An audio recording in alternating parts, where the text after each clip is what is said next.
Cat TV is celebrating 30 years of community media.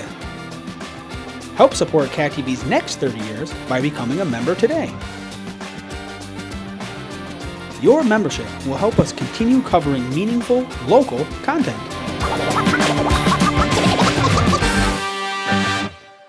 Thank you for supporting your local community media station. Bennington Select Board meeting of July 25th, 2022. I'm Jeannie Jenkins. I have the pleasure of chairing this board, and I'd like my fellow board members to introduce themselves, starting with Gary. Thanks for coming. I'm Gary Corey. Hi, Tom Haley. Good evening, I'm Jim Carroll. Hello everyone, Jean Connor. Good evening, I'm Bruce Lee Clark. Lovely. And also with us tonight, we have our town manager, Stu Hurd. We have Nancy Lively, who takes excellent minutes for us. And we have Jim Byers on the camera for Cat TV, for which we are very thankful. So, with that, let's start as we always do with the Pledge of Allegiance. I pledge allegiance to the flag of the United States of America and to the republic for which it stands, one nation, under God, indivisible, with liberty and justice for all. Thank you, Jim. Oh, and Jean, would you now read the vision statement that guides our work? Bennington is a welcoming, engaged, inclusive, resilient community where everyone, regardless of identity, shares in our vitality and benefits from an outstanding quality of life. Thank you very much. All right, so next up we have the consent agenda, which includes the minutes of July 11th and also the warrants. For the purposes of discussion, could I have a motion to accept? So moved. Thank you. Second. Thank you. Any discussion? No? Yes. Yes, okay. I think, and I could be incorrect here, but it's spelled Nat Perkins, but I think it's Ned Perkins. Yes. And it's a couple of times throughout the document. Okay, great. Thank you. Any other? All right. All right, then all in favor, please say aye. Aye. Any opposed? No, great. Okay, so let's move on to public comment. Everyone has signed up that plans to sign up? Yes. All right. So remind everyone that the purpose is to share information useful to all. This is not a time for discussion, but for the board to hear from the public. We do want you to get your questions, your answers to your questions. So if you have any questions when the item comes up as an agenda item, either today or a different day, you can bring it up. If it's on the agenda today, we're going to ask you to hold your question or comment. Or please contact appropriate town staff, because that's actually the best way to get a good answer. So please, if you can, keep your comments to 3 minutes, and unless there is an immediate question, please sit down after sharing your thoughts. All right, so we've got a lot of people here. I do want to ask Nancy, Nancy White, your question is on ARPA. Are you going to take questions on that during We this take section? questions on every single agenda item, so yes. And the manager's report, I have something on the sewer. So the manager's report, no, that you would want to bring up now. If you have something on the manager's report, go ahead and Ask it now. Just 1 second, Bill. Yes, the other person, water. Well, that has to pull, sir. The person, Donna Alexander. Is that relating to the Morgan Spring? Yes. Okay, so if you would, just hold your question until that agenda item, okay? So Nancy, if you have a question that's not related. There's ARPA money for the water line, so I can ask that under that section. Oh, okay, yeah, that'd be perfect then. Okay, so then Jackie Kelly, you're up on housing.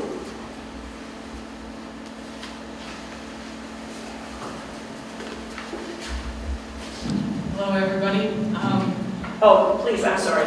State your name and your town. I was going to, even though you called me Jackie Kelly. My name is Jackie Kelly. I live in Bennington on Fox Hill Road. My question is the select board going to plan any housing for people who are middle-income people.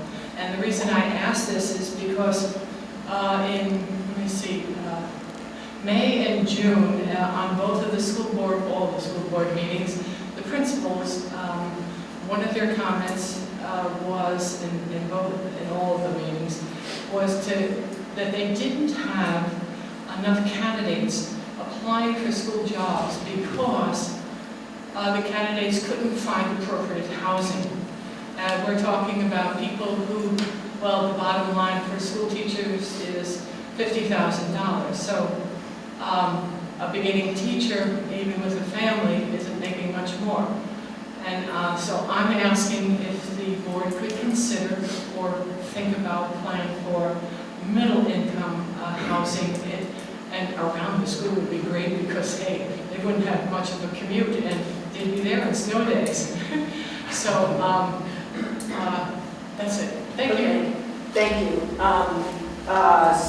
Jackie, I think without going into it a whole bunch, most of the housing that is being proposed is affordable and market rate, and the incomes you're talking about, I believe, actually qualify for shires. Sometimes. Yeah, Depends on the number. So there is, we absolutely do understand the need for a range of housing, and your point is well taken, and having it in town would actually be consistent with our zoning and town plan. So that's good. Many teachers have expressed the fact that the only thing they found was affordable housing and they didn't qualify for it.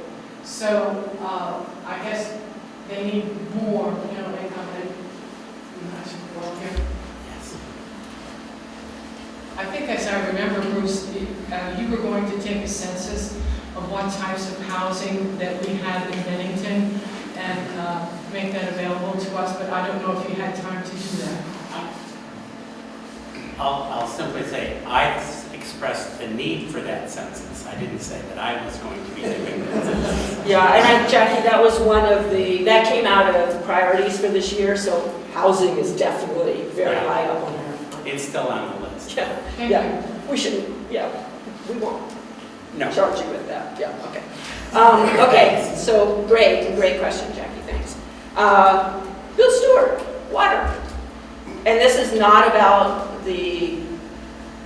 this is not related to the Morgan Spring. This is a question about Morgan Spring. Oh, so please hold that for that time. Okay, thank you. Sorry, somehow I missed that.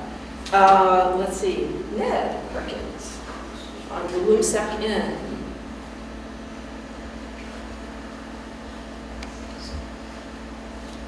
Yeah, Ned Perkins, thank you, Terry. Bennington. The Bloomsec Inn is probably the most historic structure in Bennington. I mean, how many towns have a place where Thomas Jefferson, James Madison, Rutherford B. Hayes all spent the night?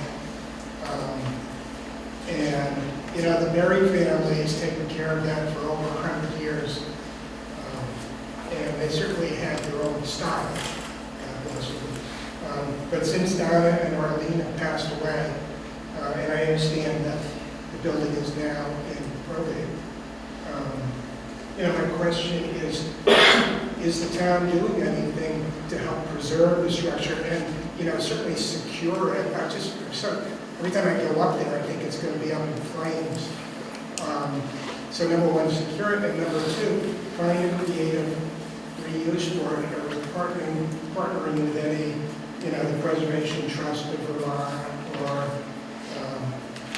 the other preservation authorities of the state.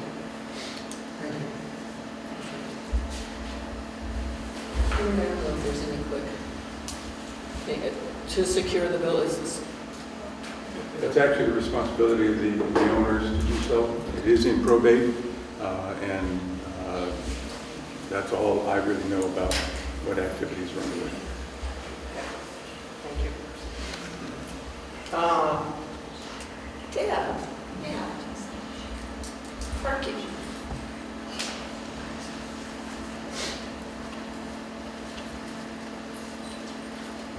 Becky Mann, Bennington.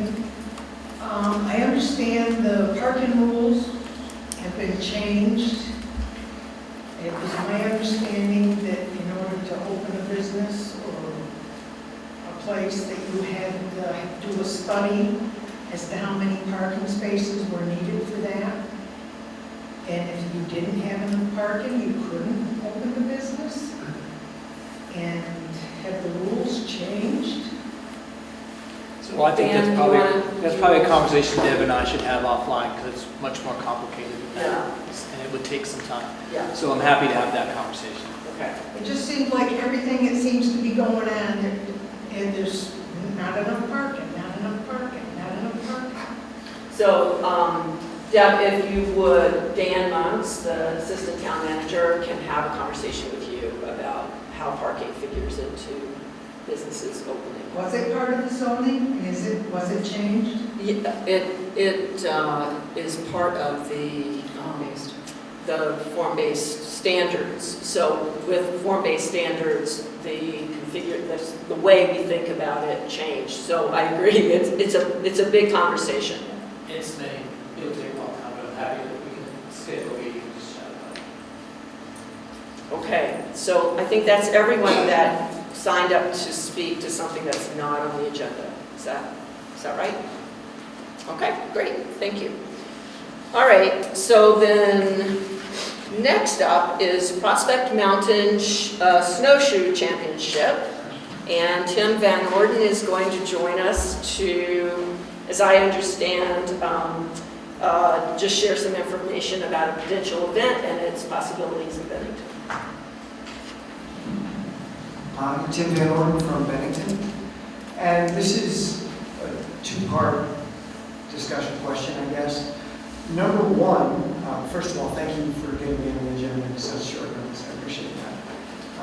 We are under a deadline here. The bid needs to be submitted by July 31st. And let me back up a step. It is a bid to host the World Snowshoe Championships at Prospect. So we very successfully hosted the U.S. Snowshoe Championships in 2014 and 2018, and still to this day, they are the most well-attended U.S. Snowshoe Championships ever, 1 and 2. So they were a huge success. People are still talking about them. We have a website, which I will mention, ussnowshoechampionships.com. And you can see videos, and you can see write-ups and blogs, and all of the media from people around the country that were at these events to see how they talked about coming to Bennington and participating. Also, one of the reasons that the World Snowshoe Championship bid has fallen into our lap is that in 2014, we had 8 countries represented at a U.S. championship. There was such a big draw for this event that it went beyond just our borders. So the president of the U.S. Snowshoe Federation approached me and said, we'd like you to put in a bid for Worlds. So that's the opportunity before us. Unfortunately, they did this at the beginning of July. So I've been in conversations with Jonah and Shannon and Prospect Mountain and trying to expand the conversation to include the select board as well in the town. So basically, first off, it is a bid, which means it is not a guarantee. It is likely that we would get it, but we might not. And it is very short notice. I couldn't do it without the support of the town. In 2014 and 2018, the town was very generous in their support of these events, as were John Shanahan and Matt Harrington and other organizations that were involved. Again, phenomenal job. Couldn't have happened without them. A world championship is a little bit different because it's not simply a race. It is the town putting on somewhat of a party to host a world-class event. It's really stepping up. Now, we're not talking about the Olympics or what's going on in Eugene, Oregon right now with the World Track and Field Championships. This is a light lift, but the International Snowshoe Federation does expect that the town says, hey, we're happy to have you, and we want to make it look nice. We want to make it look like this is a really fun, exciting place to be. That is the difference between this and a national championship. Although 4 nationals at the 2 prior events, the town really did come together downtown, and it was a lot of fun for the participants. So I think it was a big success. Now, why am I the one to put this to you today? I have my own long-term vision for Bennington. I grew up here, born here. I moved to Los Angeles for most of the 90s and 2000s. And then I came back to Bennington in 2007 as an athlete, temporarily, just to get an escape from LA. And what I discovered is that this is one of the best training grounds I have ever seen. Bennington has so many untapped resources for endurance athletes that rank right up there with the top spots like Boulder, Colorado, Bend, Oregon, Flagstaff, Arizona, Leadville, Colorado, Mammoth Lakes, California. We've got what they've got. Our mountains aren't as tall, but our access to outdoor opportunity is second to none. And as an athlete, now deciding to stay permanently in Bennington, my athletic endeavors have excelled in a way that I never imagined just because of the opportunities available to me here. So, in my travels as an athlete, I've participated at national and world championships all over the country and world. And I've talked to a lot of the organizers of these events and have developed close relationships with many of them, which is why this bid is in our line. And one of the things that keeps coming up in those conversations is Bend, Oregon, where I've competed no less than 5 times at U.S. Nationals. They were a dying lumber town. They're on the eastern side of the Cascade Mountains, and when the mills left, Bend is like, we're done. There's nothing here. We're in the desert. There's nothing nearby. So they looked around, and what did they see? Forests, mountains, and trails. And they said, how do we turn that into economic success? And one of the things that they did, they formed an organization called Visit Bend. And they said, we're going to go after as many national championships as we possibly can. We're going to put in a bid for everything that uses or utilizes the resources and venues that we have available to us. And they have, I can't even count how many national championships they've held, to the point where it is now considered the outdoor center of the United States. Elite athletes from all over the world have moved there. Their economy is through the roof. Bend is the place to be, especially in post or present COVID era where people are working remotely.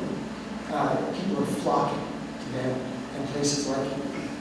But Bend is not close to what we are close to. The resources and the surrounding area do not exist on the West Coast, anywhere. Proximity to Albany, New York City, Montreal, Boston. There are 24 million people within a 3.5-hour radius. But more importantly, we don't have to smoke. I'm regularly in contact with athletes around the country, and they're telling me that for at least a month, every single summer, they cannot train outdoors. Minimum of a month due to the forest fires. And they're thinking about relocating. And if you look at climate projections as to which parts of the country are going to do the best, Bennington County is in the top 10 in the entire United States. I think we should market that. I think we should put on events, as many as we possibly can. Get athletes to be talking about Bennington, get influencers to say, this is where I live, this is where I train. This is something that I've been doing now for 12 years that I've been back. Leah Davidson in Arlington is a multi-time world mountain biking champion. She's constantly posting on Instagram and Strava about where she trains, which is often in Bennington, on the Bass Trails in Mount Hampton, or at Prospect. Lots and lots of people are talking about what we have. Let's get more people talking about it. Let's get people to come here and want to train here and live here and take advantage of the resources that we have, which are extraordinary. So, this bid, we may or may not get it. It's a short deadline, but it's not the last one. I have the green light to put on the U.S. Trail Running Championships. I'm very close with the chairman of the Mountain Ultra Trail Council for USA Track and Field. I'll be traveling to Ireland with her in September for the World Mountain Bike Championships. She gave me the go-ahead. She said, I've been to your snowshoe events. We trust you. You put on a great event. You let me know where and when you want to have the event, and we'll do it. I'd also like to put in a 1-mile road championships. I've been to the events in Rochester, New York, and Flint, Michigan over the past few years. Again, towns trying to revitalize, trying to say, hey, come to Flint. It's not as bad as you think. But they didn't hit the mark. They missed. And a lot of people complained about both of these events. I think we can do it here around the monument, potentially. 4 laps around the monument is in mind. And again, there are lots of different assets that we can leverage. So my goal as an individual citizen is to do what I can to keep bringing world-class, national-class events to Bennington. So, thank you. Great. So will you take some questions? Yes, of course. All right. So this is exciting. Does anyone on the board have an immediate question or comment? Yeah. As always. Go for it. Yeah. First of all, I think you should run for the select board. That's not a question, that's a statement. I'm sure you have looked into this, but I'm just going to ask it anyway. Are the facilities that we have to host dinners, luncheons, meetings, whatever, we have those here, I'm assuming. You've thought that through. For a world championship? Yeah. Yes and no.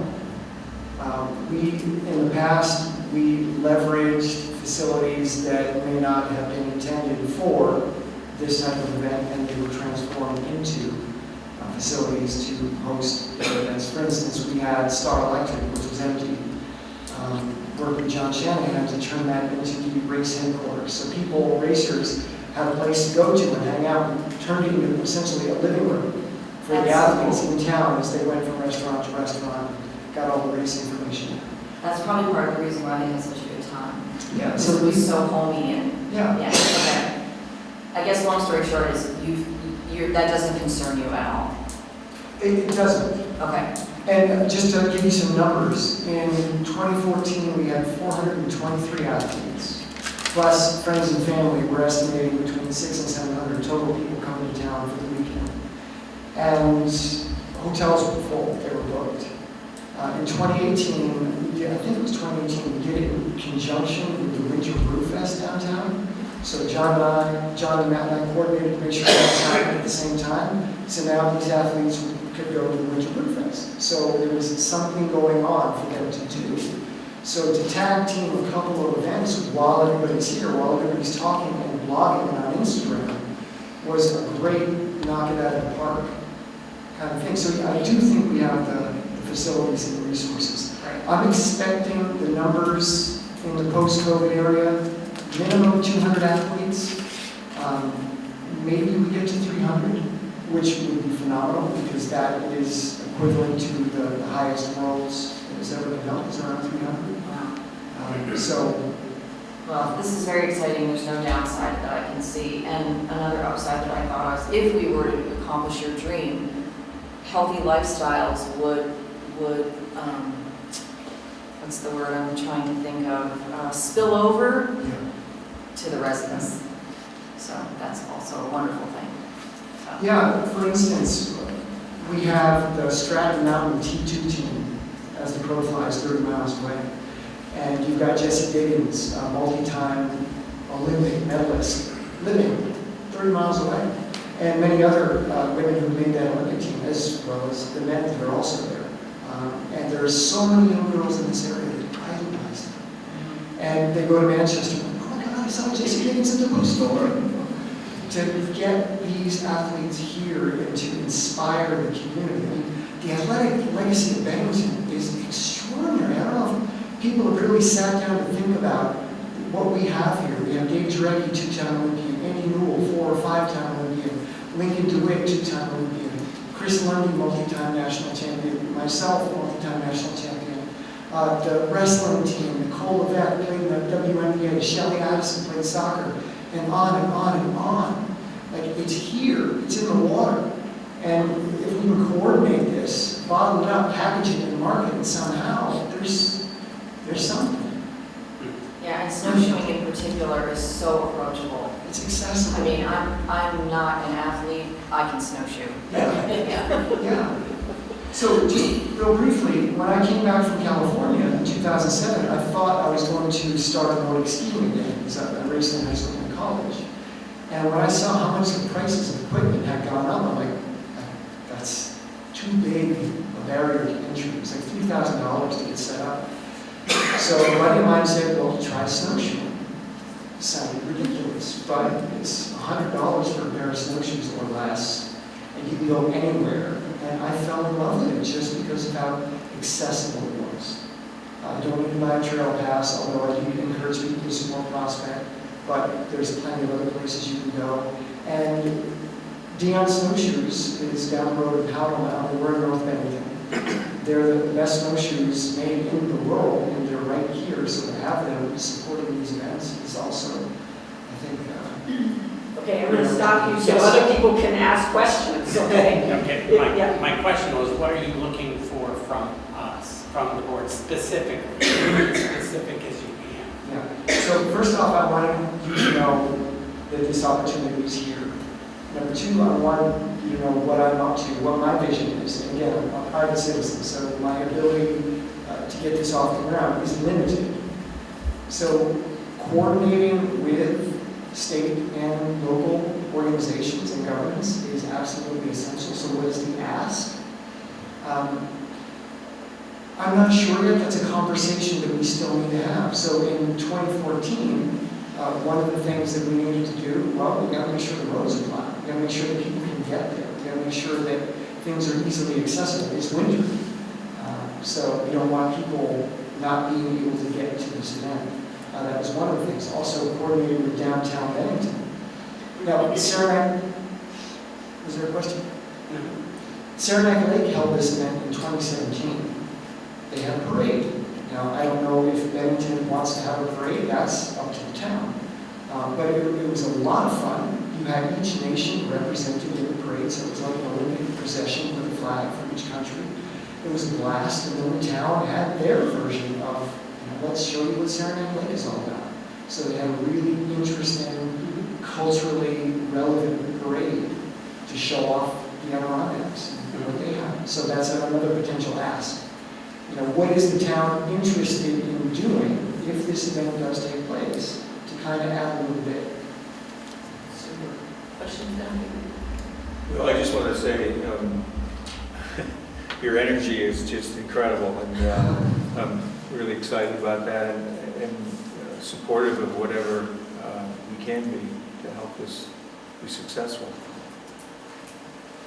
Great. Do we want to open anyone in the audience? Please come up to the microphone because otherwise Cat TV doesn't get to record you. So Jackie, yes, and then the gentleman on you. I just have one question. I missed the date. Oh, thank you. So, speaking of Prospect, the most viable date at this point is the weekend of March 4th, 2023. And I'm sure we would have some flexibility, but that is the date that they're going to put forth as their preferred. Okay, great. All right. Please come on up, sir. Come on up. You want to be on Cat TV. Okay. You do. Need your name for the record. My name is David Alexander. I just want to make a statement that we were just thinking about facilities to house, the athletes. What came to mind is the Southern One College, the dorms. You couldn't pick a better, venue for the athletes, and the view is tremendous, and the facilities are there. If you could work something out with, say, the hospital, and push the health advantage of the whole tournament, the social tournament. So it's just something that came to mind. Super. Any other questions or comments? Yeah. So I think you're getting the sense that we're supportive. Yeah. So please put in that application or the bid, and we'll see. When are you going to get an answer? I don't know. The 2022 championships has not been held yet because it's in Argentina. So that will be coming in September. So they announced the winner of the bid at present World Championship. So that's when it will come out. So sometime in early September. Yeah. So any other questions, comments, concerns? No? I think, yeah, only you. Okay, thank you very much. Thank you very Appreciate much. your time. That was an exciting way to start the evening, yes, yes. All right, and then followed by another exciting moment, ARPA update with Dan Monks.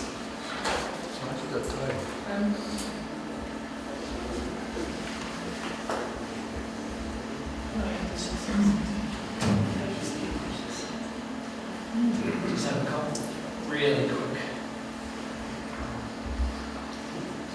slides. Just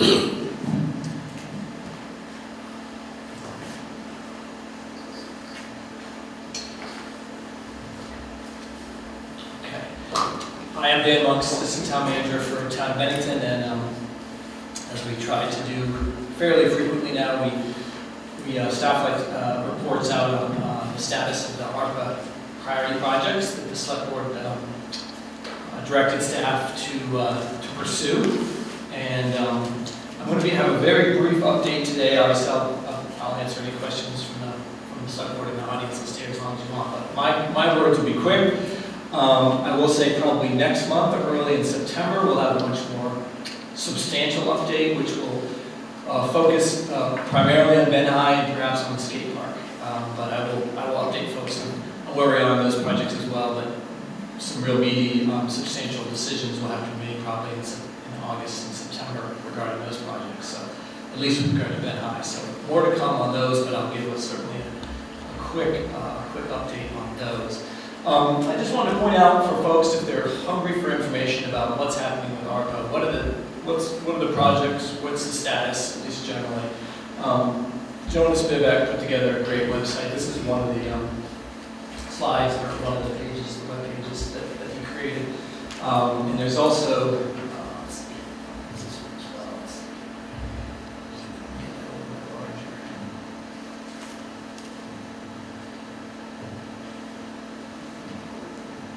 That's easy to read. Let's see.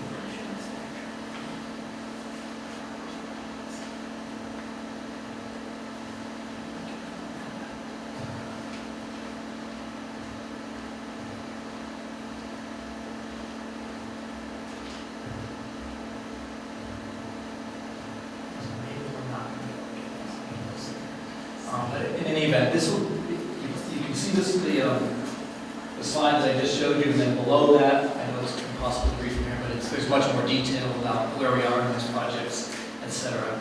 And so we can certainly, you can certainly go and check that out. I'm going to go over that anyway tonight. So, but it lists all the projects and the status of those projects. But this pretty much gives us a good summary that we can go through.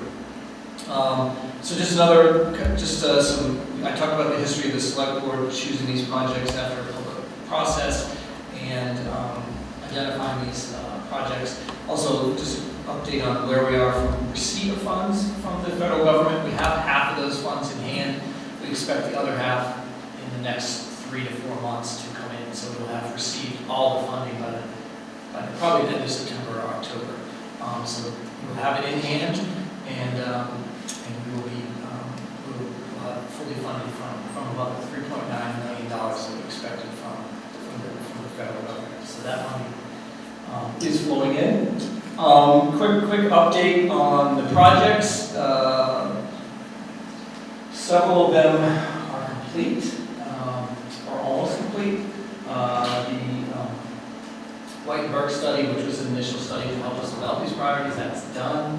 The digitization of the town records is mostly done. All of the scanning has been completed, and they're now doing the indexes, which help folks find all basically indexes all the information so that folks can find those main records online. As of now, all the records that are recorded from April going forward are automatically digitized, and now we have also, we will soon have online 40 years back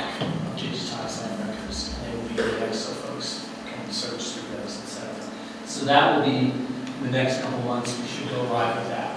So that's on its way to being completed. As you know, the hazard pay benefits has been completed. Other projects that are underway, nearly complete, include the County Street Bedmont Avenue sewer design. And Stuart has an update on that in his management report, but that's a very important sewer line. The ARPA funds that are being used to design, upgrade to that very important sewer line. That's where that fund is.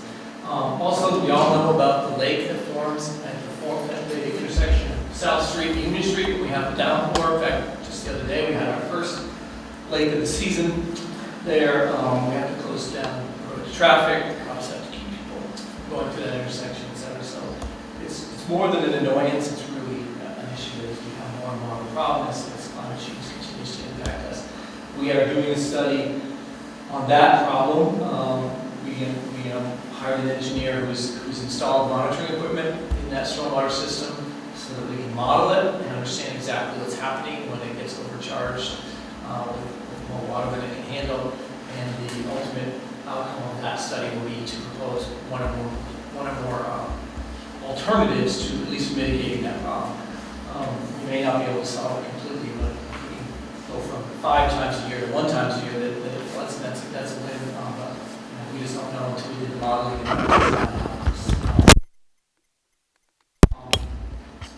Other families at the center program, Sunrise, that has been committed, so that is also that has been fully spent. So we're left with the big 3, as I call them: Willow Park, Ben High, and the skate park. Willow Park, well underway. In fact, we expect to receive the equipment tomorrow if it hasn't come in today, and then it will begin construction soon thereafter. They expect a few weeks of construction time. We will have ribbon cutting when that's done. We'll invite the public, John will make sure that the word gets out.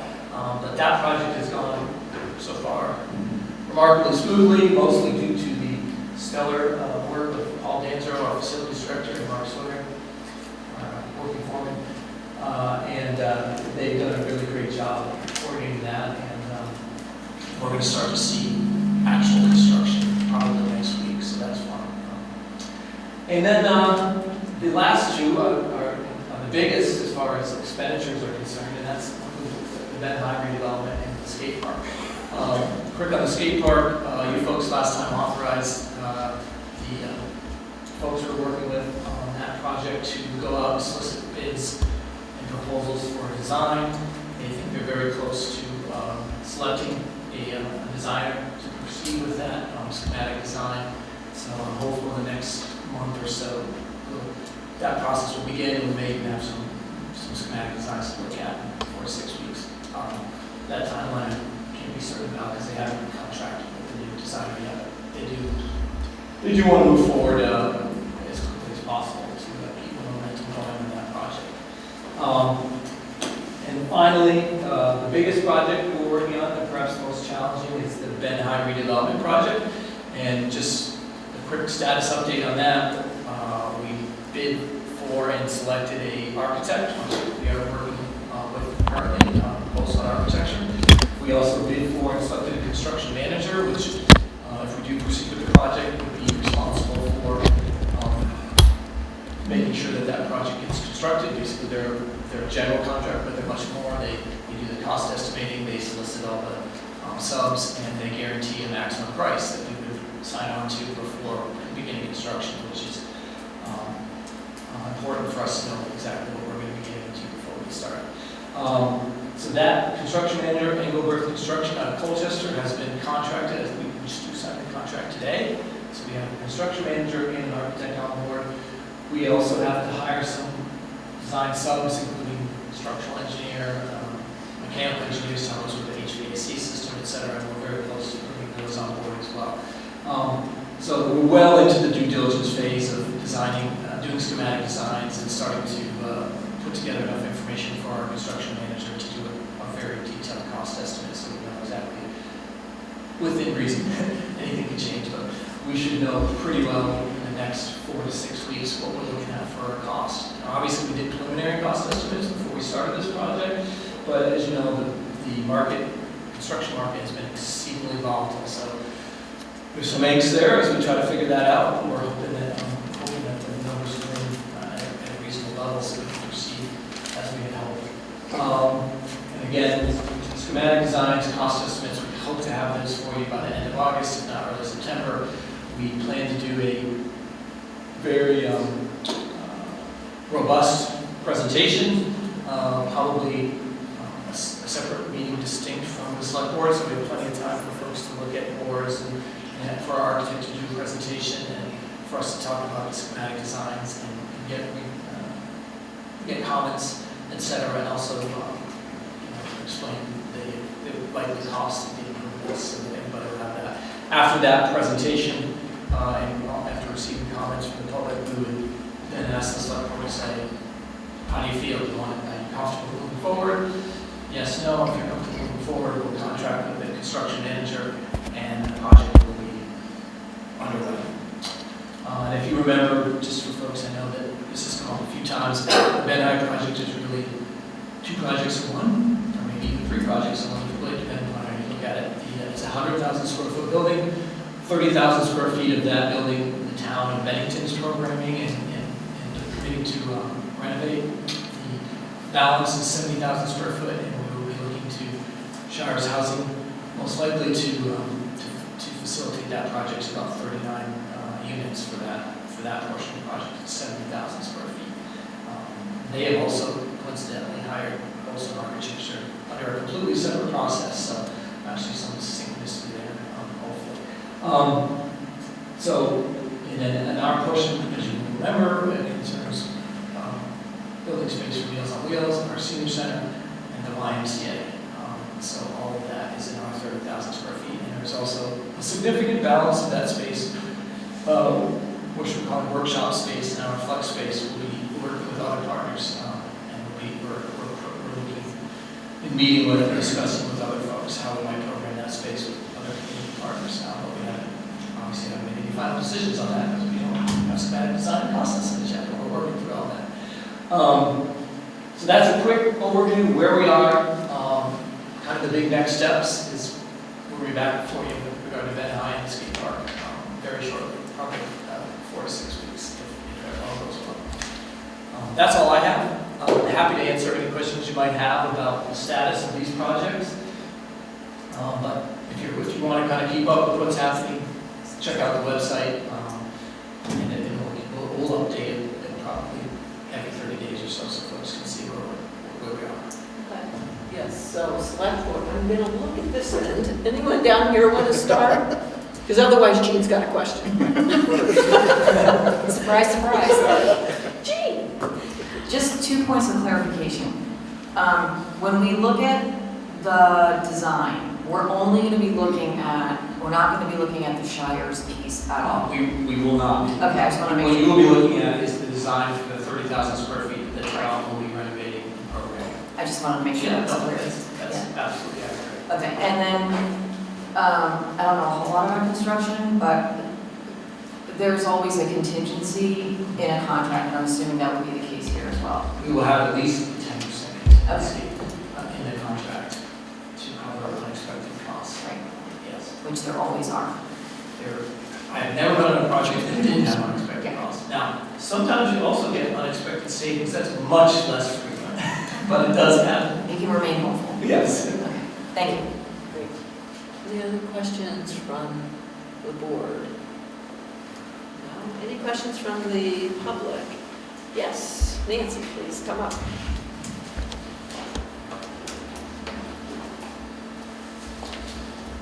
Bennington, the first one is Benmont Avenue, and it made more sense after Stu talks, but I understand that the sewer main is critically needing to be replaced right now before it collapses. That's correct. And do you have any idea what it's going to cost? Yes, I do. I'd like to cover that during the manager's report. All right, That's all right. could I just wait and ask that? I mean, he may. Okay, if that's that specific question. Because people don't know what I'm talking about. Yeah, okay. The Ben High, I don't know how we went from a year ago.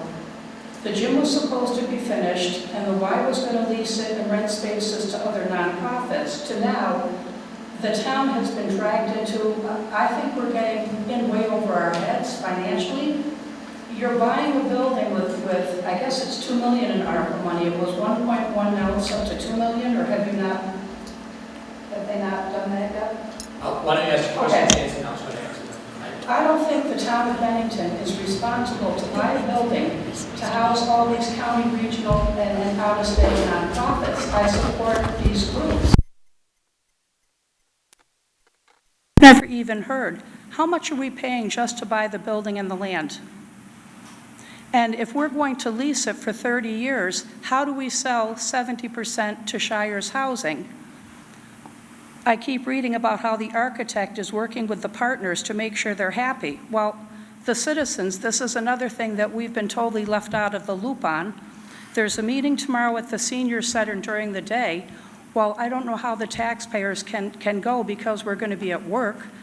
I just think this is moving way too fast. I don't understand where the money's going to come from. And I think we're going to be ending up having to pay a lot more than we should be. So how much is the price tag? Why weren't Bennington residents told when you talked about it on March 28th that we had 30 days to sign a petition to block you from using the senior building and land? We should have had a discussion, and if people agreed, maybe we would have wanted to include that building. But we, the people of Bennington, have owned and paid for that building. Maybe not use it for seniors. We could certainly have used it for something else to benefit the people of Bennington. Nancy, we're on ARPA. So if you could just continue your questions I think ARPA related. So we've already been down the road. We've already approved the funding for these specific purposes for Ben High.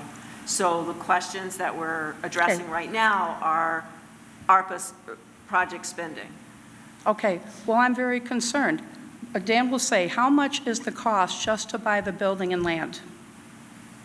Okay, that's so for starters. Any other questions? So Dan can respond to everything because I think they're related. Well, yeah, phase one, you're talking about Meals on Wheels in the senior center. I thought this was supposed to be about the gym. And for the amount of money we're going to be blasting at the Ben High, I think we'd be better off to put our town gym at the rec center. Okay. Thank you. As we discussed a few times at recent meetings, the arrangement with the person who owned the building, Chris Gilbert, was a 30-year lease. It's a lease-to-own agreement. It's based on a $1.1 million purchase price along with the senior center. It's essentially a 30-year mortgage. However, we do have the authority and the ability to, if we are not happy with what we see, when we see the schematic designs and the cost estimates, to simply walk away from the project. So it's much more flexible than a purchase agreement. We haven't put down a down payment. We pay a small lease payment every year, every month, which we can terminate upon 90 days notice. So I think that answers the purchase cost. As far as public comment, I think I just mentioned that we're going to have a very robust public meeting where everybody will be invited and will be able to attend and talk to the architect, look at plans, and certainly comment on that. And then also the public meetings when the select board decides whether or not to proceed. So we haven't decided to proceed with this project yet. We decided to do the feasibility study, and that's what we're doing. And once we finish that, you guys will say go, no go. So that's the status. As far as, and I know it's not necessarily relevant to ARPA, but as far as trying to put the gym in another location, to build a new gym is at least 5 to 6 times more expensive than trying to renovate this existing gym. So it's just not a cost-effective way to proceed, which is why we've decided to do our best to make Ben High work. If we can make the numbers work. If we can't make the numbers work at Ben High, we can't make the numbers work at a brand new gym. They're just factors of magnitude higher. So, but more to come. Lots more. We can have lots more discussion when we have the dedicated meeting for Ben High, and we can hear people's comments, not general and specific, because we're going to have schematic designs that'll be able to show you, well, this is what we're planning for this section, and this is what we're planning for this section. This is how much space we're planning. I think that's all going to be exciting stuff for folks to look at, and we'll have an architect there. We'll have our architect there to answer questions from the public in a much more comprehensive and articulate way than I can, so with regard to design issues. And I think folks are going to be happy with what they see. So Dan, do you see that happening early September, or? I think I'd love to see it happen late August, but I think early September is more realistic, just because everything always takes longer than you hope it will. But again, I mean, regardless of when it happens, it has to happen before you folks, so you folks have all the information you need in order to make an informed decision about proceeding. And we just don't have all that information yet, and we're gathering that for you. And when we finish the schematic design and the cost estimate, you folks will be informed of that. We'll have a public meeting, and you folks will have the opportunity to deliberate and tell us if you want us to proceed or focus on another project. That's great. And I assume that the entities that will be included in our portion, which would be Meals on Wheels, the Senior Center, the YMCA, would all be there as well, so they can talk about what they provide to the community. That is the intention, that everybody's there to talk about, answer questions about the project and how they see the space working for them. So everybody will be at the table, or at the meeting, hopefully, to respond to questions and talk about their vision for the project. So, of which I will have to say, I've given Jeff great credit. He's been really good at bringing all those programs, needs, and visions together in the space, and it works very well. And you know, obviously, that's my opinion, and the public can certainly see it and see what their opinions are. Well, make their and own I mind think up. kudos to Jeff Goldstone for real, and to, I think, and many kudos to Shannon and Jonah for really working with seniors that utilize the senior center now to think about what that's going to look like in the future and how additional people can be brought in. And I see that we have several people from the senior center here, which is good. Because I do think that, you know, for this to be successful, the people that will be using the space are the people who really you want to hear from. Absolutely. So, yeah, go ahead. Yeah, sorry about that. Everyone has an opinion, and it's really important that everyone's opinion is heard, because I believe the best decisions come from when people of differing opinions express their opinions and you come to some sort of consensus. However, that doesn't mean if someone has a specific opinion and they express it, they're going to get their way. So it's really, really important that people come to these public forums to express their opinion, knowing they may not get their way. So it's just an opportunity to express yourself. And trying to listen to everybody and doing our best to meet the needs of the most people. Exactly. There'll be some needs that we won't be able to meet, but we're hopeful that we're going to meet many, many more needs than we meet right now. And it'll be a significant improvement over what we have now, both for the YMCA, and the Senior Center. I mean, it's. I think once everyone sees the spaces and hears from the folks that are running the programs, they're going to see that this is a huge opportunity and a great opportunity for the community to have a vastly expanded programming for folks all the way from children to seniors. So super. Yeah. Other questions? Yes, Deb. Come on up.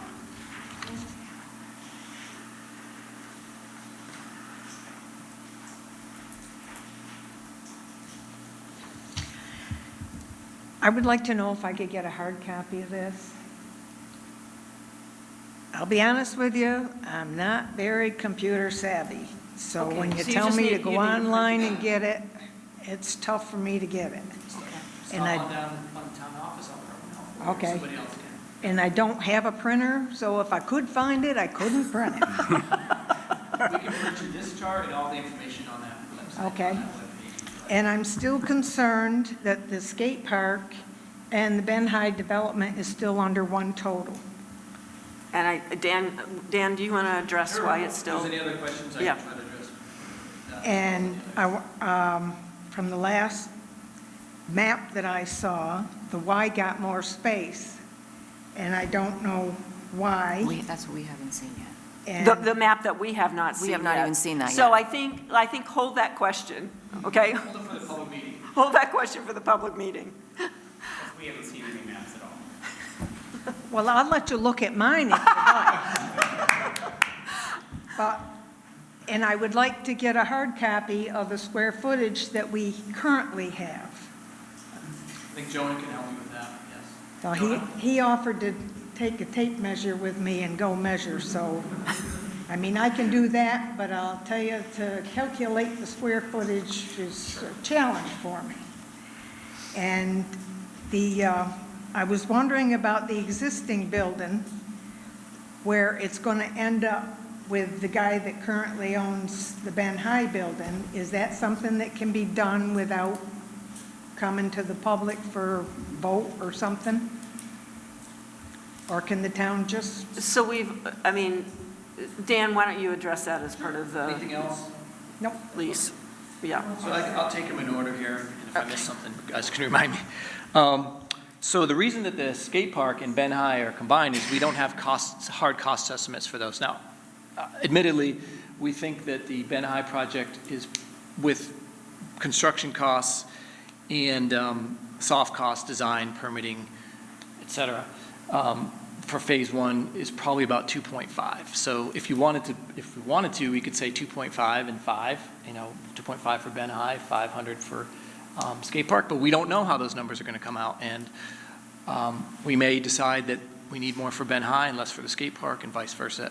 That's why that's not there. We're not trying to hide anything, but we just don't have solid hard cost estimates. And whenever you throw up numbers, everybody remembers that specific number, and then when you have to change it, folks get concerned. We haven't committed to any of that top line. No. Correct. No, the only thing we've committed to is our contract with Goldstone Architecture to do the feasibility, as well as our construction manager agreement to do the cost estimating. Exactly. And then finally, the design for the skate park. Right. So Those are that's the only things that we have contracts for, well, soon to have contracts for, probably for the design of the skate park. But everything else is to be determined by you folks and with comments from the public. So that's what this is all about. It's feasibility first, so we have information to share, and then you guys can make an informed decision. We can't make a decision without that initial work. So that's what's coming. All right, transfer the building. So so the answer is yes, the building, we are under contract to transfer the building if the select board decides to proceed. Again, this is all, we can all unravel this whole deal upon 90 days notice, up until 18 months from March of 2022. So that's why we're doing our feasibility. We're deciding whether or not this project is appropriately priced, whether or not it meets the needs that we defined as far as all the users that we hope to house in that project. And until we have all that information, we just can't make that decision. So yes, the transfer of the senior center is technically under contract, but it also could be unwound. That whole deal could be unwound very quickly. Now, that is not our intent. Our intent is to move forward. We think this is a great project, but cost is something that we need to know about, and schematic design is something we need to know about before we can make a final decision. And we are diligently moving forward with those efforts. Yes, please. I've forgotten your name. Yes, you. Yes. Shirley Adams from Bennington. I think this is a really simple question, but as I remember the early discussions about ARPA funds, there were timelines. And I'm just wondering if maybe Dan can remind us of what those timelines are. I knew somebody was going to ask me that, and I should have checked before but we do have at least 2 years to commit from now, and maybe more before we have to commit the funds, and then we have another year to expend them. So we're not really even close to that deadline, although we don't want to get close to them. So that's why we're doing all this work now. We're not going to sit around and wait till a year before and then decide that, oh, well, geez, we should try to figure out what we're doing. I will say the only two projects that won't be basically committed and or close to being expended by the end of this year would be Ben High and the skate park. I mean, Willow Park will be done within the next month. All those other projects we listed are essentially either underway or completed. So we're really down to the big two projects that remain, and we are working diligently on both of those. We really want to have a distinct way forward no later than the end of this year, hopefully much sooner. So, good question. At least a couple years away before we have to formally commit, have a contract, et cetera. And then we have a year more to expend the money. So, I just want to say how that is so remarkable, because when you look around the number of communities that are in the early planning, thinking stages, yeah, maybe we should think about how to spend this money. I mean, the town staff have done an amazing job. We are so fortunate in Bennington. We have great projects, they have incredible impact, and we've been moving forward on them with speed. Well, and diligence. These are fun projects. So these are the kind of projects that are fun, but we do them regardless. But this is a really fun one, and we're glad that the leadership is there to proceed with these projects, or at least get the information that we need to make that determination of whether or not to proceed. So hold tight. We'll be back fairly soon, 4 to 6 weeks. Hopefully we'll have well, we know we will have a schedule, but hopefully it'll be within 4 to 6 weeks, a public forum. I'm sure Jonah will work diligently to get the word out, and we'll probably do it here, and we'll set up boards for everybody to look at. We'll have the architect, we'll have the stakeholders here, and we'll give people plenty of time to absorb what's planned. I just want to thank the volunteers who took the leadership role, at least in the beginning, for the skate park too. The town staff has done an incredible job, but we owe a debt of gratitude to them too. Yeah, and they continue to be passionate, which is great. Every once in a while I'll get a call with Dan, a lot of excitement. Yeah, Jackie has a question. Oh, sorry, Jackie, come on up. I'd just like to get some clarification as to who is partnering with Shires Housing. It seems to me that every time we have a project, Shires Housing has the project. And since this money is really a lot of money, I was wondering if it couldn't go out to bid. Thank you.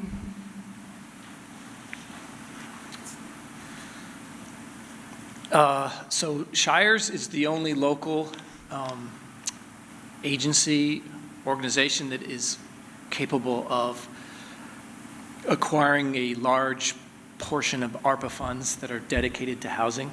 So we need them as a partner and we actually, frankly, we're happy to have them as a partner to proceed to try to obtain those large amounts of one-time ARPA funding that's for housing. So that's why Ben High Shires is our partner. They obviously, whatever they do, they have to bid everything out. They cannot just go out and sole source anything. So everything they do will be bid out, and Shannon has some additional thoughts too. So I'm going to have her come up and talk about it. You might as well. Do we know that? So hang on a sec. Shannon's coming to Jackie. Wait a sec. Shannon's coming to share some information. I just wanted to clarify really quickly everything that Dan said, but just to clarify, Jackie, that the Shires portion of the housing, which is like 70% of the Ben High project, would be funded separately with a different pot of ARPA and whatever other money they can find, not the town's ARPA funds. If that makes sense. So that's Okay. I'm remiss. Yeah. That it will be a totally separately funded project. The town will not be using its own ARPA funds to fund that project. So they're going to have to haul down their own funding, which that's other 70,000 square feet is a lot more daunting than the 30,000 square feet we have to work with. But they've been successful in the past. Now, that's not to say we may not partner with other folks if Shires decides they don't want to do all or a part of the project. Once they do their feasibility analysis, we're open to other partners, and that may eventually happen whenever development, the project you think you're going to have is almost never the project you end up with, but you just keep pushing forward and finding out ways to make it work. So that's what we're going to do. Great. Any other questions? Board or public? No? Thank you, Dan. That was really helpful. No, it's like you should always take as much time as you need on it. All right, so up next, Binnington Family Housing Grant Agreement Resolution with Shannon. Good evening, everyone. So I'm Shannon Barsotti, Community Development Director for the town. And I'm here today to talk about the Bennington Family Housing Grant Agreement, and this is in particular the resolution. I think Stu is going to pass the form and so that everyone can look at it. But the way the community development program works, this is federal funding through Housing and Urban Development that is granted to the town, and then we sub-grant to various nonprofits, as Dan was saying, Shire's Housing, which is our housing organization here in Bennington. And for this particular grant, what this resolution is saying is just that this is kind of a pro forma document that for all of our grant agreements, that the administrator for the grant program is me, the community development director, and that the municipal authorizing agent or authority is Stu Hurd as the town manager, and that the select board would be agreeing to accept the grant funds, which in this case is $500,000 for the Bennington Family Housing Project. And then the next step in the process is the town's attorney would review the grant agreement. Again, these are all very similar, other than the Putnam agreement, which was super complicated. This is pretty basic. And with the legal review, then Stu would sign the agreement, and then we would move forward with the process. Actually, the process is already well underway. What this project is at 300 Pleasant Street, the historic Norton House. The Shire's Housing is renovating. They own the building, and their tenant is the Bennington County Coalition for the Homeless. So what the Homeless Coalition is doing is in the barn behind the building. They have their offices and storage and a laundry facility. The family housing, which are now 9 units, there are 2 2-bedroom and 7 1-bedroom, are replacing the units that were at the Thatcher House across the street, which were much smaller, I believe. And so this is a larger space, really, really nice, beautiful building, with a lot of history.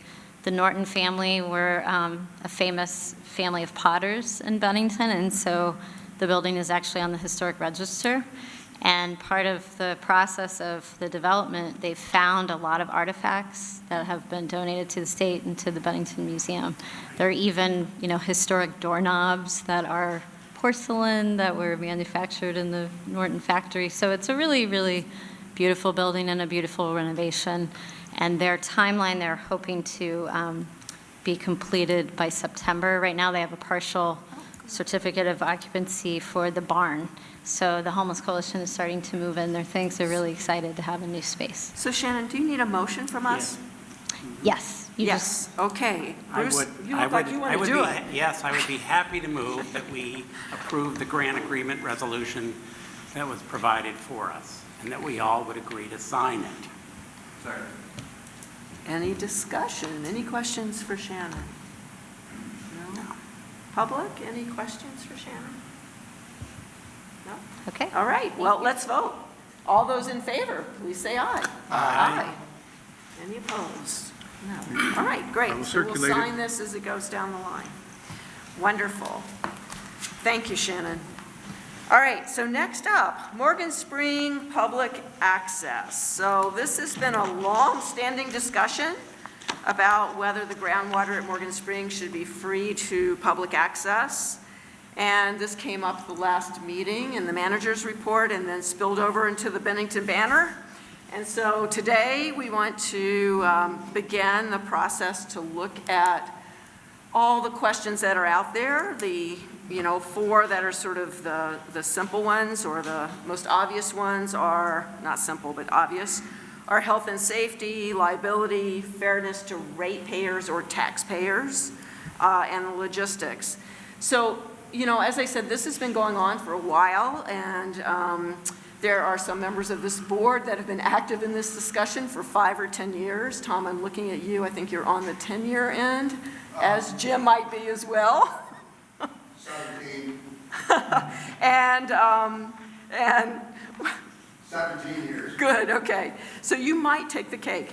And Bruce, so what I want to suggest is that, or propose is that we have Tom, Jim, and Bruce be the Morgan Springs Subcommittee and do some fact-finding, work with the town staff, and then come back to us with information or, if appropriate, a proposal. And so the full select board will then be able to have all the information in front of us. So, so I guess one, is that something that we're agreeable to? Yeah. Yep. Do we need to vote on this, Yep. or can we just do nods? Can we do it by consensus? I can do it by consensus. Is any concerns about doing this? No. Okay. No. Bruce, All and, right. Bruce Okay. and I and Tom Okay. have All right. talked about our chief concerns. And Okay, Bruce put good. together an email. Okay, so, Yeah. okay, so you We- guys are already on it. So, We're in touch with town staff. all right, so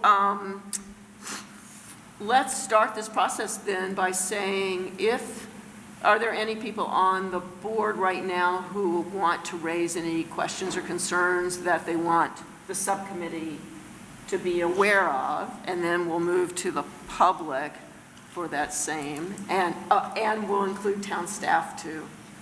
Can I make a suggestion? May I? Go ahead. Bruce, why don't you, I invite you to read the questions that we came up with right now, Oh, good. so that, So we're not duplicating? right. Yeah. I'd be happy to do that. Go right ahead. These have been sent to the town manager. How often is the water at the pump house near the rec center tested? Is it possible to assure Bennington residents that the water there is potable? What is the town's liability in having a public water spigot installed there? And when I say there, I always mean, I am not talking about the Main Street newest pump station, but I'm open to that if someone can explain how that would be done safely. What mitigation strategies might be we employ to reduce any liability? What would it cost to have a public spigot installed at that site, accessible from the rec center parking lot? Can a spigot at the rec center have an automatic shutoff? And what would be the cost of that? What would it cost to install a meter on that spigot in order to measure the amount of water drawn? And could a public water spigot be winterized in order to be utilized year-round? What would such weatherization cost? I'd be open to arguments about fairness to ratepayers as well. Haven't heard any that I would agree with, but I'm open to them. Any other questions, comments from the board? I am interested in looking at, I'm not sure if we are talking about providing public access, then that's to everybody. So I mean, I get that it's water, so that's why ratepayer gets included here, but it feels like this is a town, it would be a town asset, and in the same way that the senior center pulls in people from Sandgate or Sunderland, why wouldn't, some spring water? So, I'm sure there's a very good reason that Stu keeps saying ratepayer rather than taxpayer, but I think I want to be open to the larger picture there. I've got some comments I'd like to make. Okay, go ahead. First of all, the people of Bennington own this water. It's theirs, everybody's. You can't hear me? Here, I got a big mouth too. And I think that to mitigate, the cost to ratepayers, maybe people of Bennington would be willing to pay a nominal fee to use the water. That is, maybe $20 a year. But I think the bottom line for me is this is going to save the people of Bennington a lot of money. I personally don't buy bottled water. I like it straight out of the tap. But there are quite a few people who don't want to drink our tap water. And providing them with a safe, reliable, potable source of water is a win for everybody. That's it. Jean? Two things come to mind. First, I'm just going to respond to something Jim just said about buying bottled water, and people can do whatever they choose to do. It's their right. But we have had a Brita container filter in our home, in our refrigerator, for probably 25 years. I have never bought bottled water, ever. The water, we run the tap water through the Brita filter. It takes out lead, it takes out many, many, many, many contaminants. You don't need to spend money on bottled water. You can buy a Brita pitcher. There's other brands, I probably shouldn't be saying Brita, but you don't need to be buying bottled water. You can also get a filter installed on your sink. I don't know how much that costs, but anyway, I just want people to know that there's another option which is much cheaper and much better for the planet than buying bottled water. And, oh shoot, I lost my train of thought. I had another question. Oh, how do we feel about, let's just say we have a second homeowner who has a ski condo in Dover, who stops in Bennington to get gallons and gallons and gallons of water to bring up to their ski chalet. Just how do we feel about that? And other similar situations. It's just something to think about. That's why I suggested that, we have some. Solutions yet. All right, well, I'm just going to throw it out there anyway. That they have a card that identifies whether or not they have the right to use the water, and maybe there's some technology that could be attached to the card, like the swipes on our credit cards, and that can scan them. So that would get rid of that problem. But anyway.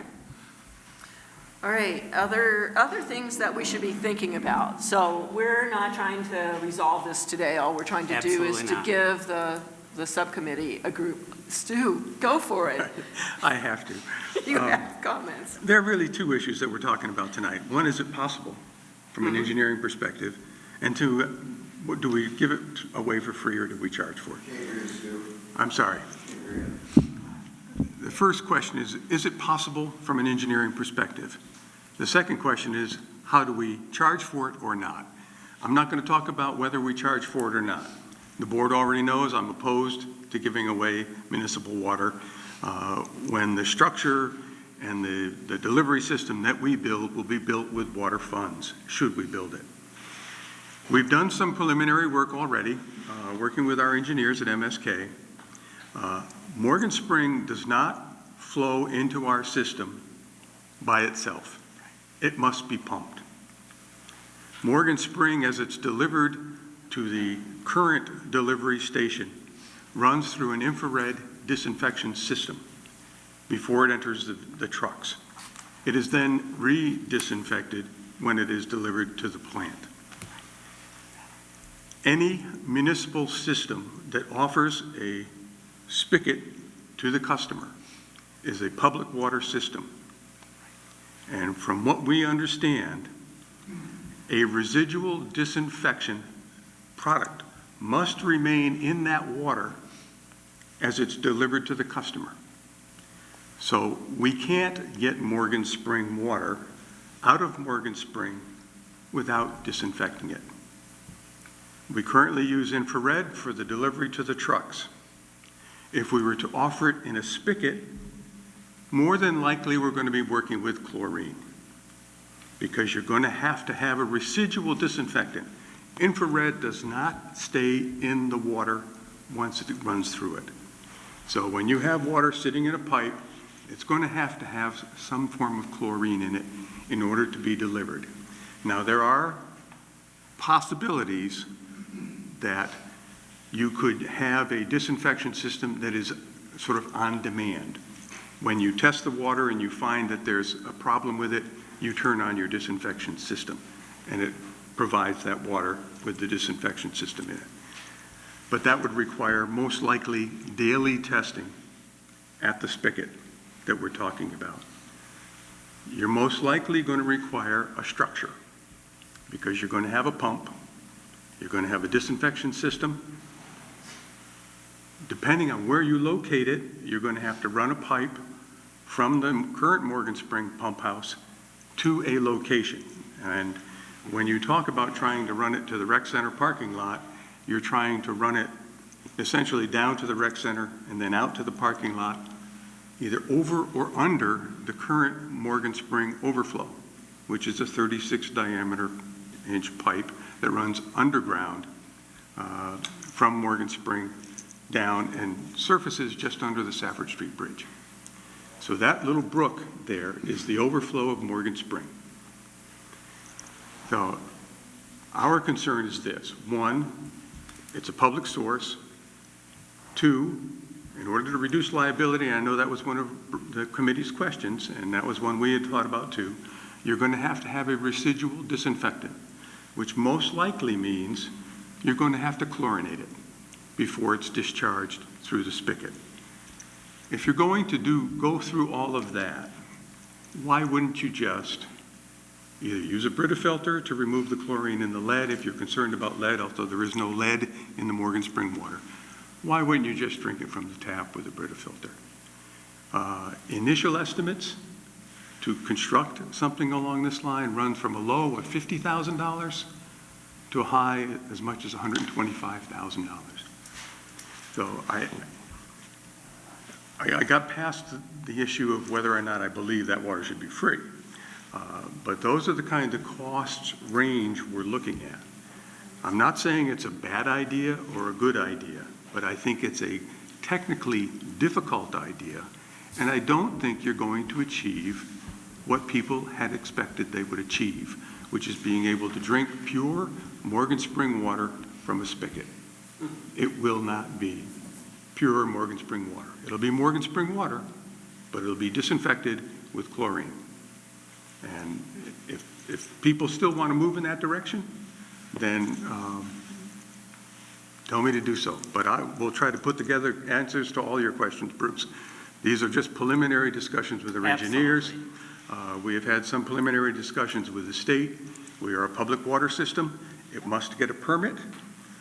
It will be considered a service to our customers, and therefore it must meet the state standards for delivery to the guy with the gallon jug. And how we do that can be pretty complicated, depending on location. Great, so that's great information to have. Glad you guys are the subcommittee. And yes, Jean. Was the cost of maintenance, just regular maintenance of such a facility, was that one of the questions? Okay, great. Should we move to public comment? Sure. Is that okay? Sure. Okay, so I know there were a couple people that wanted to speak earlier. Anyone want to speak now? No, just raise your hand. Or, I think you're, well, Bill, somebody else got up, but. Okay, my name is William Stewart. Good evening, everybody. Select Board. I live at 127 Bradford Street, right across from the aquifer. I spent 17 years trying to get tractor trailers out of my front door in a little residential area, which is now pretty much the most quiet place I've ever seen in my life. It really did change the whole aspect of the whole neighborhood, not hearing tractor trailers, not hearing the vibrations, not feeling the vibrations, not smelling the diesel. It's all been a great experience, and I thank you all for all the hard work that you did to get that to move to Route 9 on Main Street. But hearing all the comments and everything that you guys have said this evening, I believe that, yes, this is a problem, going to be a problem. The rec center is a residential area. My house is a residential area. Putting something of that aspect is going to take a huge undertaking, like Stu says. The logistics and the parking problems are going to be probably a bigger problem than I think everybody understands. Nobody wants to see 1 million people getting water at some spigot because you don't have control of the water. I agree with Stu Hurd. I believe that water is the same out of your spigot, and it's probably easier to clear your water with a Brita or another type of filter and make your water just as clear as the water comes out of Morgan Spring. Now, my theory on the whole thing, it's not going to be cost effective. It's not going to be anybody's problem but the town wants the liability. Now, I know when I go up the mountain to get water, I go up the top of the mountain and get water from the spring every once in a while, and it is a logistic nightmare. Besides people from Connecticut, New Hampshire, New Jersey, New York, Massachusetts, and Vermonters are at that spring, up there at the top of the hill at the spring up in Woodford. Now, I don't know if anybody's been to that yet. Has anybody been up to that spring and seen the nightmare that goes on up there? That's what's going to be going on in our town, wherever you put this outlet and this spigot. And if it was going to go anywhere, I believe it should be right where the commercially zoned water is been put right now, where commercially you can pull in and get parking, get your water. I don't know why anybody would think about bringing that back into a residential neighborhood. And that's just my stand on it. I believe Stu is right. It's going to be a huge undertaking. The logistics and everything around it is going to be a nightmare. And I know that because I deal with construction myself. I'm a 36-year union carpenter. I know all about logistics. I know all about building anything. I've got more experience than probably anybody in this room building commercial structure. And I know for one fact that once you go down that alley, it's going to become a big problem for this town. And I just want everybody to understand that I brought this to the attention, that it is going to turn into a logistic and parking problem. So, with that being said, I think Stu Hurd is 100% perfectly right with what he says, and everything goes with it. And my opinion is just my opinion, but I believe that it will turn Bradford Street, the residential area anywhere around it, Morgan Spring, the parking lot, the rec center, it's gonna turn into a huge problem. I can see it happening. I'm sure Stu can see it happening. I don't think you people understand the problems behind it, but everybody would like to have that water, but it's got to be treated. And once you go down that path, why are we treating water we already treat? And make it viable to everybody at their homes to have. I just want to make sure that everybody understands my opinion on this, because it's not feasible in that neighborhood. And all the neighbors that I've talked to are on my side about it. We all agree. Nothing like this should be making a madhouse out of our neighborhood one more time. Thanks, Bill. Thank you. Did you introduce yourself? Yes, I did. Okay. Thank you. All right. Let's see. Donna Alexander. Donna, yes.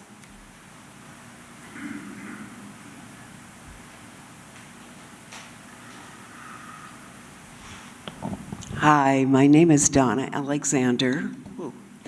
I just came with questions and many were answered. Thank you. Okay. All right, any other, so this is a time to pull your questions together so we can settle this once and for all. Yes, oh, please, come on up.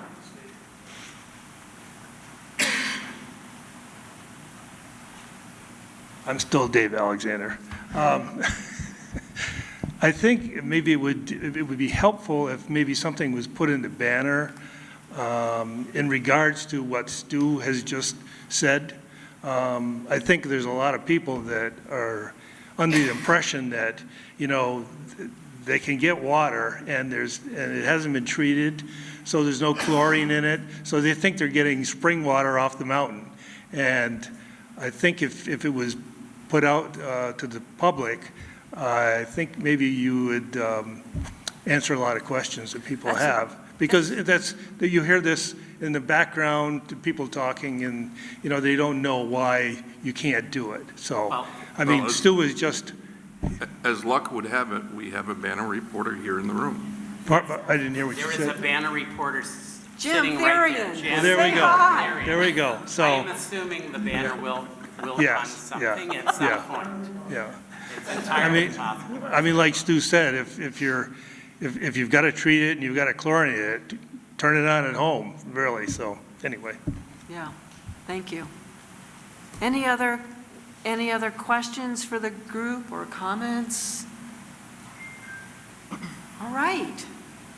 So, okay, so you have, subcommittee, you have what you need? Yes. Okay, and you will work with Stu on this. All right, thank you all for that. That is great. All right, so where are we next? Okay, we are at implementing the town vision. Okay, so we have 2 items. One, I wanted to do just a follow-up on the conversation we had last week with the Bennington Police Department and also with Vermont Blueprint. And then we also have an ADA audit and improvement update.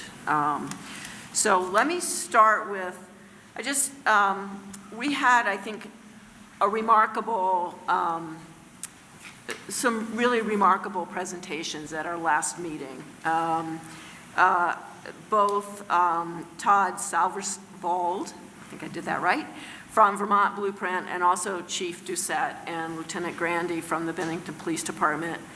They were really candid with us, they were really frank, and I think we all left feeling like we had gotten information that we needed and helped us understand what was happening in our community with regards to crime and safety. And also what we were seeing in terms of substance misuse. So I think the news that happened a couple days later, the 2 raids, really brought home how much we really do owe the police department. The officers literally risked their lives for us. The office staff, dispatchers are there making sure everything works as it should, and we have collaborating agencies and organizations in our community that are there to help our community before, during, and after we have, we have crises. So, I think it's something that we don't have to think about a lot, and I think having that last presentation and then having the information about the raids really did bring that home. And I think in the last 3 years we've asked a lot of our police department. We've asked them to be more community oriented. We've asked them to collaborate. We've asked them to be more guardian than warrior.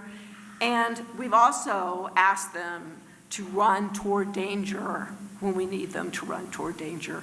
And I think that it's important for all of us to think about the complexity of what we're trying to do as a community. And I think it's really important, and it is our town vision really takes us there. And we owe a real debt of gratitude to our police department and everyone that works with them. So I just wanted to say that, and then finish up by saying those discussions really have had an impact on what we are doing at the select board and as a community as next steps. As one of the next steps, Senator Sears has engaged the legislative delegation, members of Governor Scott's team, the town, and local community partners to sit down and have a conversation about what we need in Binnington and what we need as a county. And that is something that has happened sort of piecemeal over time, and this feels like a really good step to get us all on the same page and working in the same direction. And then the other piece, I think, is that from the select board side, and the suggestions have come from several people, and I think Gary, you've been raising some of these questions and concerns for months now. Over the last few minutes, in the next few meetings, to make sure that we are bringing in the community partners that are really important for us to look at the prevention side. And I know Shannon is pulling together some folks for our next meeting, and then the opioid response team is coming on at our second meeting in August. I think all of this has been really important. It's been I think the last couple of weeks have been really hard for our community. And I want to thank our community. I want to thank our police department for everything they've been doing. So that's that. And then, Jean, I'm just going to turn to you and say, can you follow up on the Americans with Disabilities Act? Can I just say Yeah, one thing please. about the Go police ahead. department as Yeah. well? Okay, thank you. Being on the advisory committee with Jeannie and Bruce, the three of us have really spent a lot of time with particularly the chief and the lieutenant, Lieutenant Grandy, over the past several years. And I've never really been friends with a police officer before, I have to say. And it's become, over the course of this time, it's become abundantly clear to me how deeply the two of them, and I believe every police officer as part of their force, how much they care about our safety. Every time I'm with them, I'm astounded at their compassion and their thoughtfulness and their willingness to listen to things that we say, which are not always what they want to hear. But it's been an amazing experience, and it's been an amazing journey for them and us. So I just wanted them to know that. Okay, I will transition to the ADA. Paul Danzero came up with this spectacular report. I'm going to read a few of the items that he's highlighted here. There's many more that I don't mean to go over, but to skip over, but in the essence of time, I'm going to do that. But we can make sure that Nancy gets it. Nancy will have the complete copy, so if anyone wants to read the full report, look at the minutes that will be produced for our next meeting. Okay, the current status, the first is the purpose, was to provide an update of the Town of Bennington facilities ADA audit and improvement plan. The current status is letter A, the previous Town of Bennington facilities ADA, and that means American Disabilities Act, in case someone doesn't know, self-audit and transition plan was adopted July 11th, 1995. Yes, I did say 1995. B, a May 2022 review of the document confirmed all recommended improvements to existing Town of Bennington facilities that are still in use were implemented. On June 29th, 2022, the Vermont Center for Independent Living, VCIL, provided subject matter expertise to complete a Town of Bennington audit of key town Bennington public facilities, which include the rec center, the fire station, the police station, the town office, and the senior center.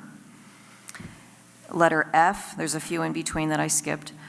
Since the June 29th, 2022 audit, the Town of Bennington Buildings and Grounds Department has initiated coordination and/or actions to implement recommended facility improvements.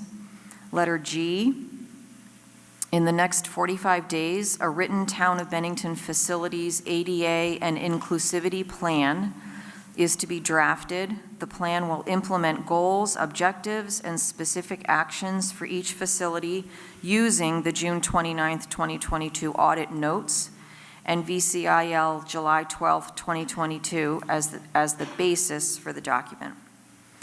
So there's already things that have happened since June 29th. A, additional research was completed by the Director of Facilities regarding the new curb access ramp at the rec center. The curb access ramp is in compliance with the 2010 ADA standards for accessible design, Chapter 4. This was also verified by the VCIL Deputy Director. No additional action was required for the rec center curb access ramp. In addition to that, 4 additional accessible parking places were identified and designated with pavement painting at the rec center. The spaces are located at the crosswalk path in line with the main entrance door as recommended by VCIL. Accessible parking lot signs were placed on order for the new rec center ADA designated parking places. So in other words, the parking places, the painting is done on the parking lot, but the signs aren't up yet. Let's see, the senior center ADA designated, so the signage is going to go at the rec center, the designated parking at the senior center, the fire station, and the police station. Restroom accessibility signs with tactile marking are being ordered to install on the accessible restrooms on the Meals on Wheels location and senior center. When received, the signage will be installed. I'm assuming that means Braille? Yes. Braille, okay.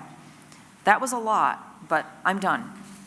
And there's a lot more that probably will continue to happen. That's where we are right now. Yeah.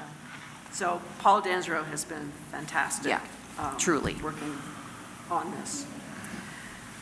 All right, so any questions on that? No? Okay. So then, manager's report. Yes, thank you. Just a brief announcement. I know there was a bit in the paper about this, but the manager and the two chairs were tasked by the Vermont Council on Rural Development with nominating an individual from Bennington who would serve on the third annual Council Leadership Conference coming up this August in Randolph, Vermont.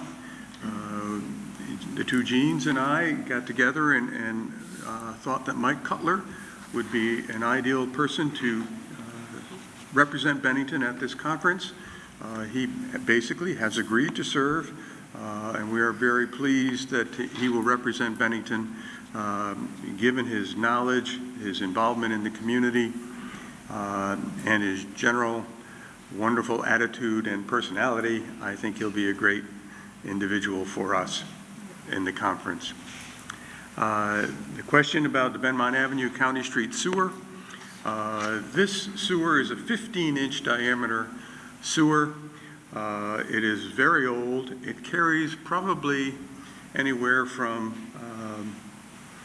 1/2 to sometimes approximately 2/3 of the flow of the downtown sewage system towards our treatment plant running north on Benmont Avenue.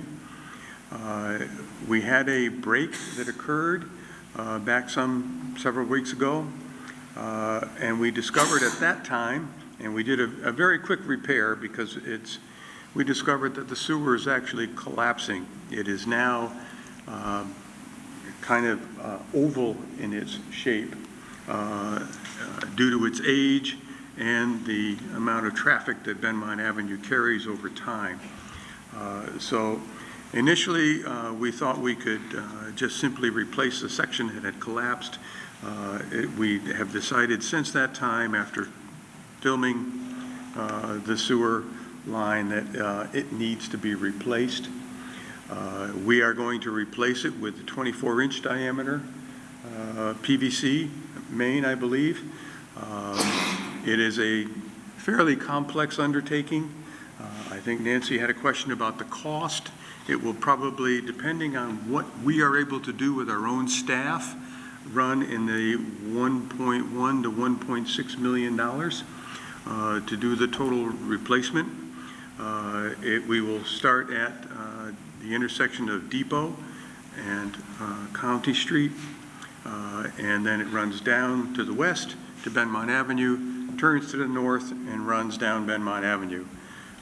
The current thinking is that we will undertake the Benmont Avenue section this season, which is the most dangerous and the most heavily traveled. We will try to coordinate with some of the pathway projects that are planned for Benmont Avenue so that we're not tearing up the road and replacing it and then tearing it up again to do those projects. That kind of coordination has not yet taken place, but will before we go forward. I've met with our finance director to talk about whether or not we have the funds available and whether or not there might be funds that might be available from the infrastructure monies that have flowed to the state. At the present time, the state has not determined how its eligibility standards will be developed. So that question is still out there. I have made contact with people at the state. I have not heard back from them at this time as to whether or not some of this project might be eligible for grant funds. But we are moving forward. We have a design practically finished. RJ Jolly, our director, DPW director, and Larry Gates are going through the project to see what in fact we can do with our own crews to reduce the cost. But more than likely, the Benmont section Other than any paving and curb work will most likely be contracted out, bid and contracted.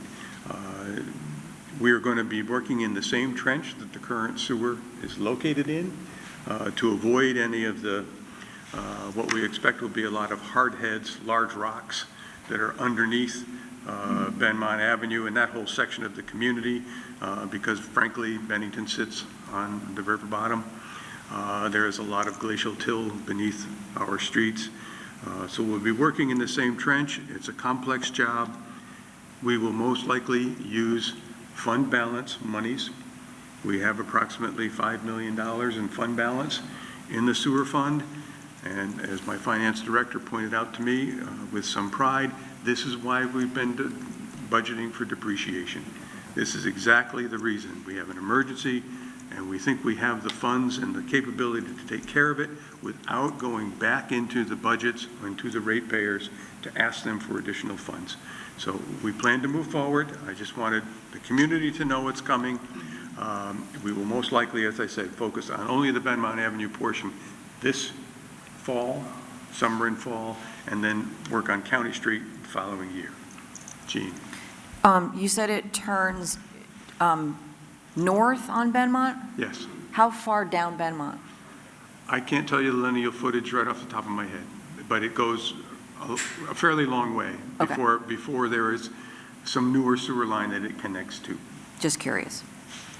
And it, okay, never mind. Yep. Nancy, did I that answer your address questions, Nancy?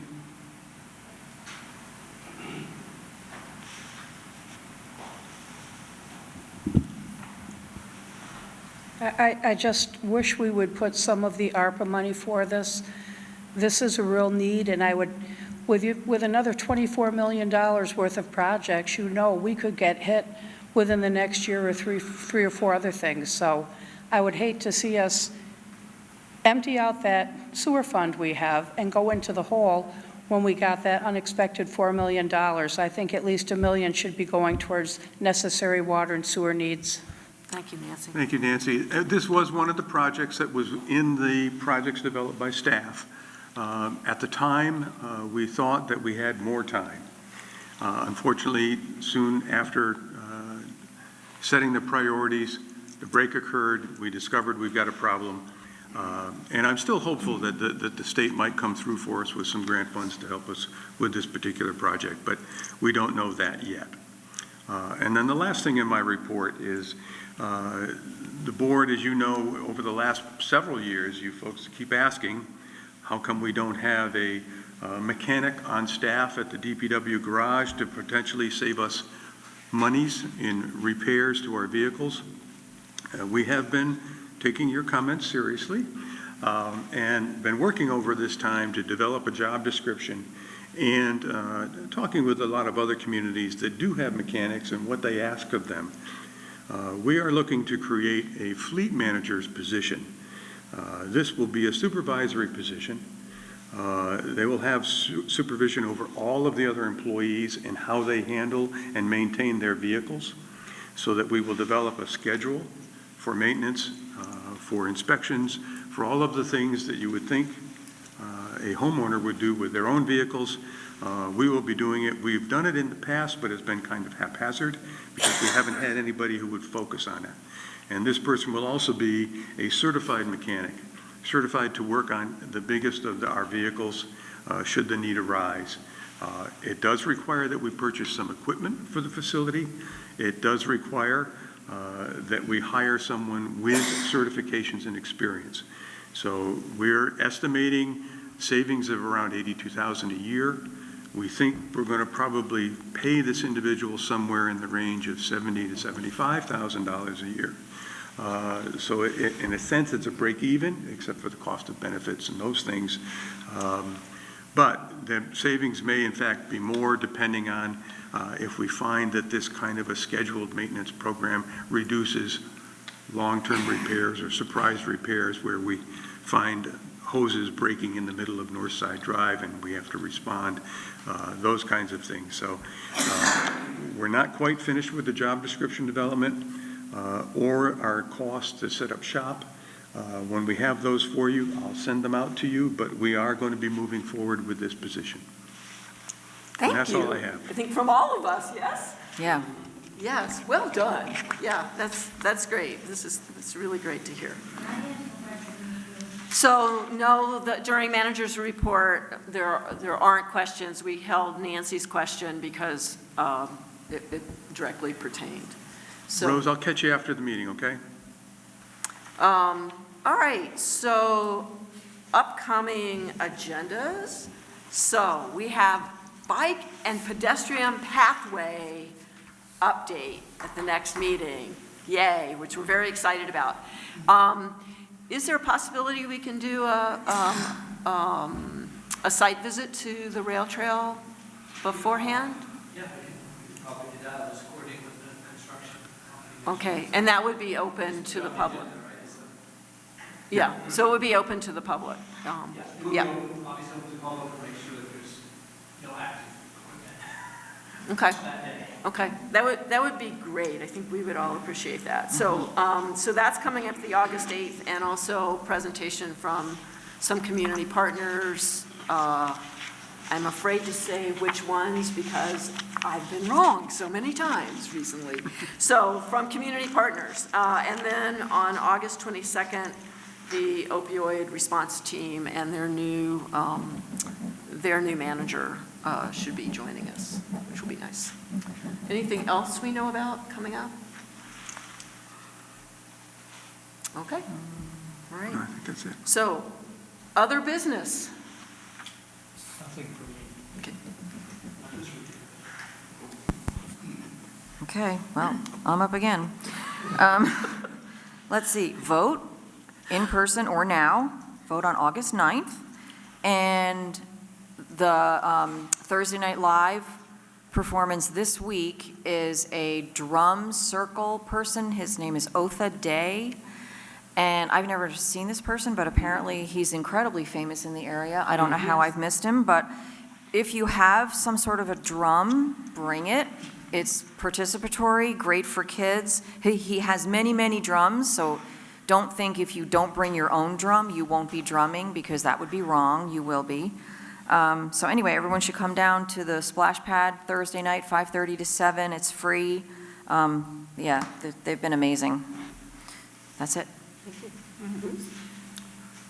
Just wanted to let people know that I spent the day at the farmer's market, and while I was there, I met at least 4 new residents of Bennington. I mean, when I say new residents, I mean within the last 2 weeks. Wow. I met 3 yesterday. Exactly, and many of them are younger. Well, everybody's much younger than me, but I was really, and I've asked them all, why here? And they said, because it is beautiful and because it's not where I was. And so I'm just, folks should be a little bit more positive. Oh, and the other thing is, I did happen to, this week, or the last couple of weeks, walked Spring Street, right? Spring Street, several times. It's looking better. I'm still hopeful that the bank will, I think we need to be on top of that owner as much as we can. I know that we will, but I think we do, because that's what they did on the outside is just the outside. Yeah, I was up there recently too, Bruce, and it does look better, but it does not look good. No. By any stretch of the imagination. No. Okay. All right, so that was not a happy note to end on. Or, Well, I guess it was. Spring Street's been, yes, the house has been cleaned up. Better. Yes, okay, that's a good thing. Okay. Yeah. Absolutely. All right, so we have need for an executive session. We will not be coming out to make any decisions. So could I have a motion to go into executive session? Yes, I will move that we enter into an executive session for the purposes of real estate and contracts. All right, Jerry seconded it. Cat TV is celebrating 30 years of community media. Help support Cat TV's next 30 years by becoming a member today. Your membership will help us continue covering meaningful, local content.